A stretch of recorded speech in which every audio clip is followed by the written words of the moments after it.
Hello friends, स्वागत है आपका आज की एक और नई वीडियो में। तो आज की इस वीडियो में हम कवर करेंगे chapter number 2 the Baudhayana Pythagoras theorem. तो इस थियरम के बारे में ये चैप्टर रहेगा। तो चलिए आइए इस वीडियो को शुरू करते हैं। पर अगर आपने हमारे चैनल पे चैप्टर नंबर 1 की एक्सप्लेनेशन नहीं देखी है तो आप हमारे चैनल पे जाके कोर्स वो कंप्लीट कर सकते हैं। So let us start. सो इधर हमें दिया गया है कि 2.1 doubling a square in Bodhiana's Shulba Sutra, before the birth of Jesus Christ in 800, Bodhiana considers the following question: how can one construct a square having double the area of a given square?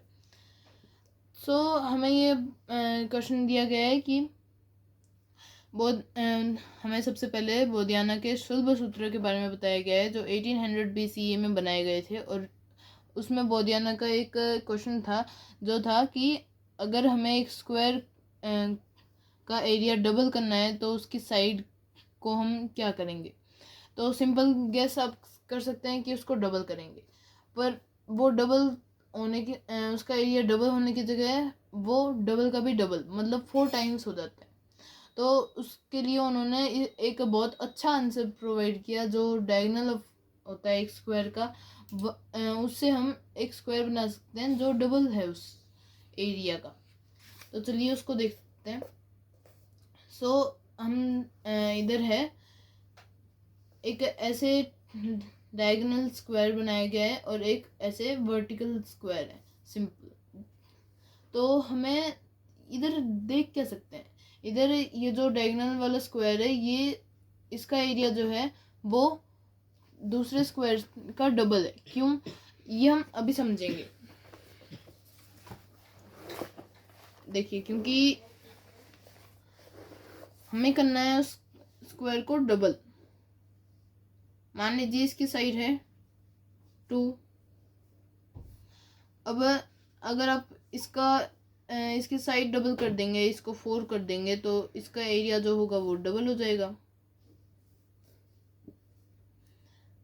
ये 2 ये 2 4 ये 4 हो जाएगा। तो 4/4 is equal to 16 square centimetre और 2/2 is equal to 4 square centimetre. ये इसका 4 time हो गया। तो अब हम इससे क्या कर सकते हैं, एक हम स्क्वायर बनाएंगे उसी एरिया का 2/2 का, और अभी इसके जो ये डायगोनल है उसको बनाएंगे उसका साइड का लेंथ उस स्क्वायर का जिसका एरिया हमारे इस स्क्वायर से डबल होगा। ऐसे 4 स्क्वायर कंस्ट्रक्ट करेंगे और ये हमने बना दिया स्क्वायर। अब इधर देखते हैं कि ये जो डैश एरिया वाला स्क्वायर है ये है इसका डबल। क्यों, क्योंकि इधर ये जो एरियाज बाकी हैं वो हैं 4 और ये पूरा शेप 8 पार्ट्स में डिवाइड है। 8 पार्ट्स में डिवाइड होके इसे हमने हाफ कर लिया है। 8 में से 4 अगर हम नहीं यूज़ किए हैं मतलब हाफ कर लिया है। हाफ कर लिया तो इसका मतलब इतना एरिया यूज़ हुआ है। इतना एरिया जो है वो इस स्क्वायर का डबल एरिया है। तो जो बोधियाना का शुल्ब सूत्र में ये क्वेश्चन था ये इजीली हमसे सॉल्व हो गया। इसमें इसका एरिया जो है वो है करेक्ट 8 स्क्वायर सेंटीमीटर। और जब हम इसकी साइड लेंथ निकालने जाएंगे तो हमें एक कॉन्सेप्ट सीखना होगा, वो है पाइथागोरस थियरम। जो पाइथागोरस थियरम जो है वो सबसे पहले बोधियाना के द्वारा डिस्कवर की गई थी, पर उसको इतनी मान्यता नहीं दी गई थी। पाइथागोरस थियरम के अनुसार, बोधियाना पाइथागोरस थियरम के अनुसार इधर ये है हाइट, ये है बेस और ये है हाइपोटेनियस, जो सबसे ज़्यादा लंबी हाइट होती है। उनके अनुसार h² + b² is equal to hypotenuse square. मतलब जो परपेंडिकुलर हाइट है और बेस का है दोनों का जो स्क्वायर है उनका जो सम होगा वो हाइपोटेनियस के स्क्वायर के बराबर होगा। इसका हम एक एग्जांपल लेके देखते हैं जो है 12² + base 5² is equal to hypotenuse हम इसको जब कैलकुलेट करेंगे 144 प्लस 25 इज इक्वल टू 169। अब H square is equal to 169, so हम इसका रूट निकालेंगे। 169 का रूट है वो 13, so H is equal to 13 centimetre, 13 units we can say. So हमने ये समझ लिया, तो इसका मतलब 8 स्क्वायर सेंटीमीटर हमने 2 थी, हाइट और बेस जो है दोनों 2 था, तो इसका मतलब 2 square plus 2 square is equal to H square which is equal to 8। 8 का अंडर रूट तो होता नहीं है, तो इसलिए हम ये नहीं फाइंड आउट कर सकते।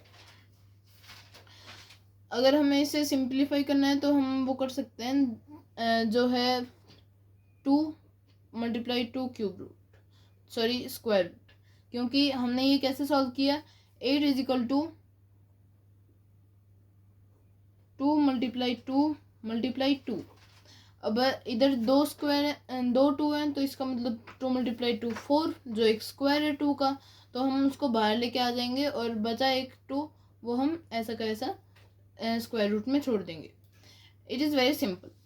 सो उसके बाद और इसमें और कुछ कंटेंट नहीं है, जस्ट उसी को सॉल्व करके दिखाया गया है। फिर उसके बाद आइसोसेलेस राइट ट्रायंगल का इसमें हाइपोटेनियस के बारे में इंफॉर्मेशन दी है, जो हमने जस्ट अभी सॉल्व किया है। अब हम देखेंगे decimal representation of 2 cube root. 2 cube root कैसे बनेगा, जब दोनों एक स्क्वायर जब हम बनाएंगे जिसकी साइड 1 रहेगी, तो इसका डायगोनल जो होगा वो हाइपोटेनियस बना है, दोनों हाइट और बेस 1 है, तो हाइपोटेनियस कितना होगा। Hypotenuse square is equal to H square plus B square which is hypotenuse square is equal to 1 plus 1, क्योंकि 1 का स्क्वायर 1 ही होता है। H square is equal to 2, and so H is equal to under root of 2।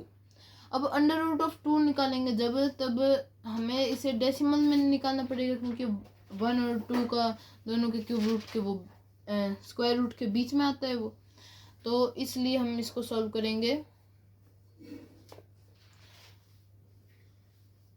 1.1 का square 1.21, जो इधर दिया भी गया है 1.4 और 1.5 के स्क्वायर के बीच में आ रहा है। फिर उसके बाद इसको आगे एक और डेसिमल डिजिट आगे बढ़ाएंगे, वो देख लिया। उसके बाद एक और डेसिमल डिजिट आगे बढ़ाएंगे। ऐसे जब हम बढ़ाते रहेंगे तो ये बिल्कुल भी रिकरिंग नहीं है, तो इसलिए ये एक नॉन रेशनल नंबर है। नॉन रेशनल नंबर्स वो होते हैं जो rational numbers p by Q के फॉर्मेट में नहीं दिखाए जा सकते, जहाँ q इज इक्वल टू 0। अब इसे फ्रैक्शन में जब हम डिनोट करेंगे, जहाँ पे m और n काउंटिंग नंबर्स हैं, if square root of 2 could be expressed as m by 2, then we could have square root of 2 is equal to m by 2। ये स्क्वायर रूट इस साइड ले लिया, m by 2 का square हो गया।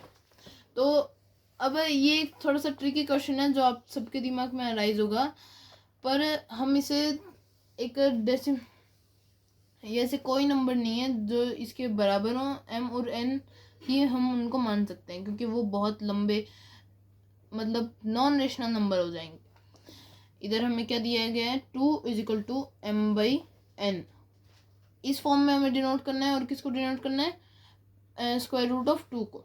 Square root है इधर, तो इस साइड जाएंगे तो वो स्क्वायर हो जाएगा। 2 is equal to m by n, दोनों का स्क्वायर। सो ये तो फ्रैक्शन फॉर्म में डिनोट हो गया, पर जो फ्रैक्शन फॉर्म है वो बहुत ज़्यादा लंबे एक टर्मिनेटिंग डेसिमल या फ्रैक्शन नहीं है, तो इसलिए हम इसे non terminating decimal non rational number कहेंगे। सो इसी के साथ हमारी यह वीडियो ख़त्म होती है फ्रेंड्स। आशा करता हूँ कि आपको यह टॉपिक समझ में आ गया होगा। हम अपनी अगली वीडियो में फिगर इट आउट को सॉल्व करेंगे। Thank you. Please like share and subscribe our channel अगर आपको यह वीडियो अच्छी लगी हो।